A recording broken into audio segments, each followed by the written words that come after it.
Welcome to the largest Buddhist monument in the world, the massive Borobudur. In Indonesian, ancient temples are known as candi. Thus, Borobudur Temple is locally known as Candi Borobudur. This amazing temple not only serves as a shrine to the Lord Buddha, but it is also a place for Buddhist pilgrimage. I will now tell you the history behind Borobudur before going into detail why the temple looks the way it does. It is hard to say exactly when and why Borobudur was built, as there are no written records to be found.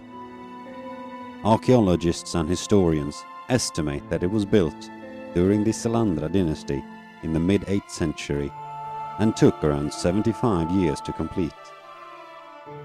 Borobudur is only one of several temples located in central Java built during this era.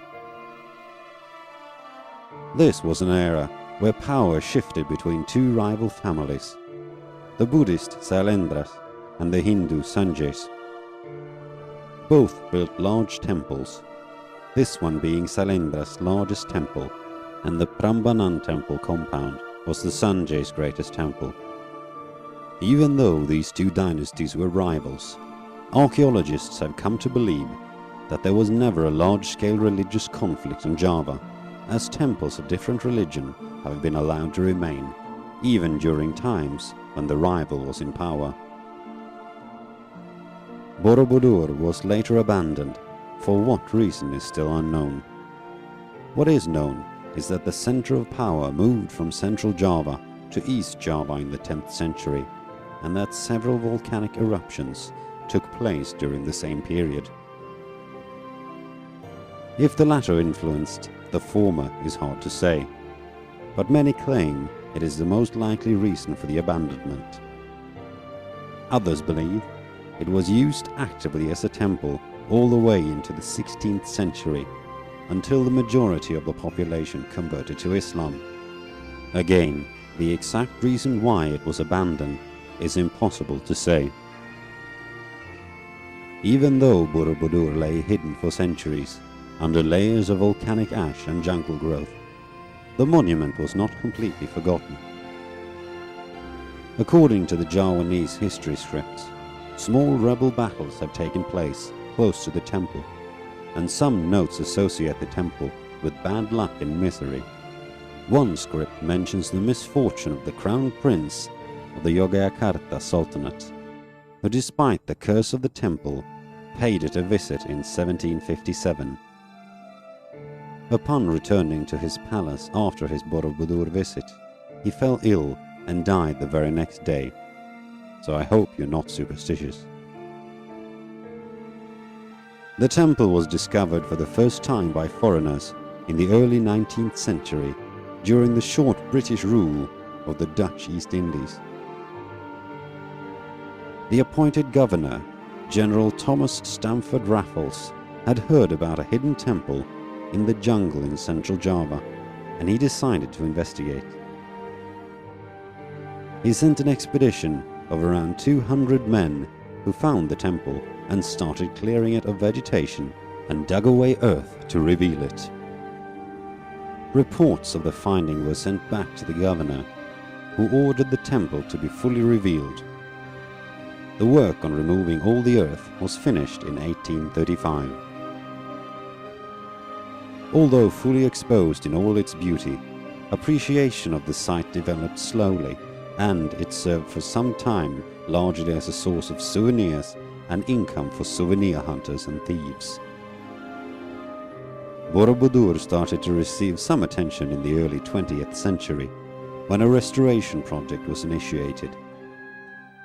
Due to the limited budget, the restoration was primarily focused on cleaning the sculptures. During this restoration, it was discovered that 3 of the Buddhist temples in the region, Borobudur, Pawon, and Mendut, aligned in one straight line position. According to native folk tales, there used to be a brick-paved road with walls on both sides connecting the 3 temples to each other. The three temples have similar architecture and ornamentation, deriving from the same time period, which suggests that some ritual relationship existed between the three temples. In order to honor this relationship, the pilgrims of today start their pilgrimage from Mendut and walk the distance to Pawon and Borobudur, where they climb the temple.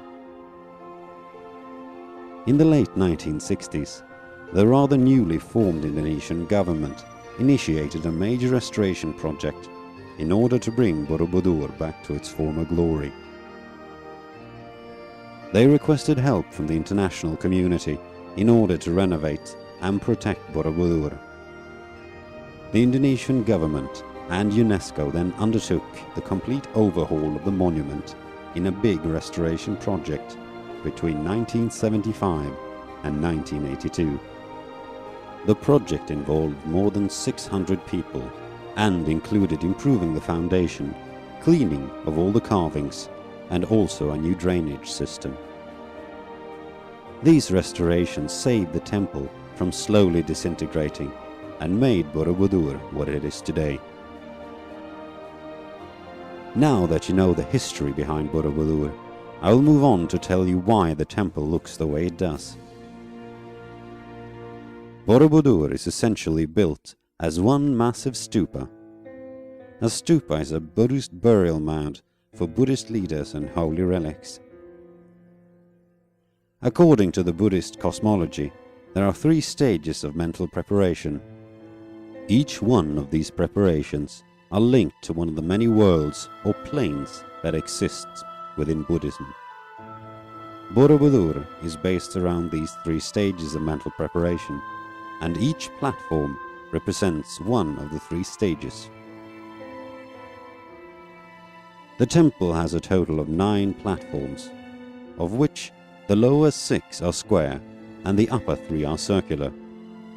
The first platform, the base, represents Kamadhatu, the world of desires. The rest of the square platforms represent Rupadhatu, the world of forms. And the upper 3 circular platforms, together with the main stupa, represents the formless world, Arupadhatu. The walls of the lower platforms are covered in beautiful relief panels depicting stories from Buddhism. The main part shows the descent of the Lord Buddha from the Tusita heaven and ends with his first sermon. The panels on the wall are read from right to left, while on the balustrade read from left to right. This conforms with the ritual performed by pilgrims who move through the temple in a clockwise direction, while keeping the sanctuary to their right. At the upper circular levels, you will find 72 small stupas surrounding one large central stupa. When you look at the stupas, you will see that they are decorated in different ways. The outer levels have diamond-shaped holes, while the inner levels have square holes. The diamond-shaped holes stands for instability, the square holes for stability, and the main stupa is solid, which stands for eternity. This once again refers to the formless world, Arupadhatu, and represents how the world of forms changes to the world of the formless. Each stupa holds a statue of Buddha, each one except the main stupa, which is empty. Of the original 504 Buddha statues covering Borobudur, over 300 are damaged and 43 are missing. Since the monument's discovery, Buddha heads have been stolen as collector's items, which is the reason why many statues are headless.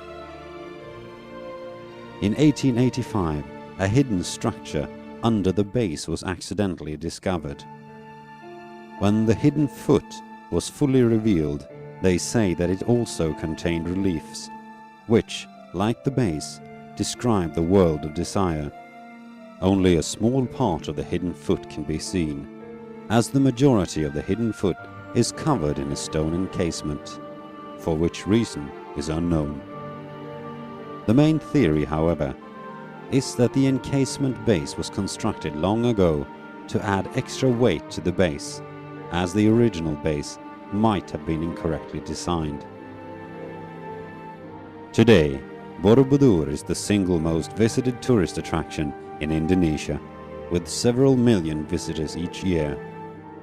No wonder, as it is one of the most fascinating temples ever built.